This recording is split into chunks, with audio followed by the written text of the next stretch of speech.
Hi, I'm Rasmus Nielsen. I'm a postdoctoral researcher at Aarhus University, and I'm a research coordinator in a research group named Run Safe. We look at etiology, prevention and treatment of running-related injuries.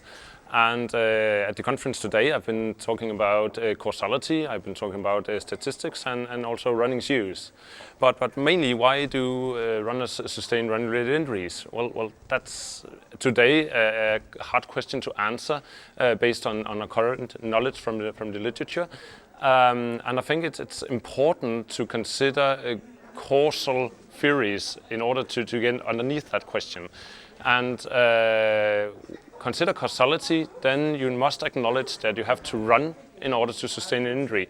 So it's a matter of how much running are you able to tolerate before an injury occurs. And that's the basics of the causality in running-related injuries.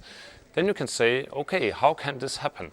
It can happen, do we believe, based on sudden changes. So if you suddenly change something, that could be suddenly training too many kilometers compared to what you're used to, then injury will occur.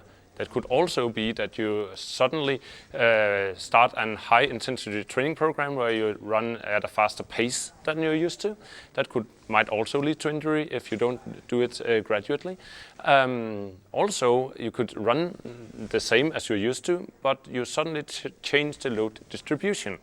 For instance, if you take the running shoe, then you are used to running in a specific pair of running shoes, and all of a sudden you choose another running shoe which is very different from the one you're used to running in.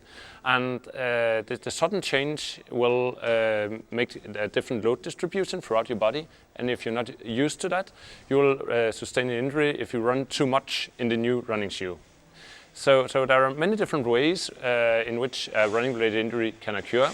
Hopefully we're able to, over time, use advanced statistical methods to dig underneath this problem, and also take into account all the knowledge that we have from the biomechanical parts, where we're able to have some impressions of how load is distributed throughout the body. But I think we need in the future large-scale prospective cohort study and randomized trials where we include training data, we include demographic characteristics, we include other factors like behavior, and combine that into a full causal model. If we do that, I think we can get underneath running-related injuries. Thank you.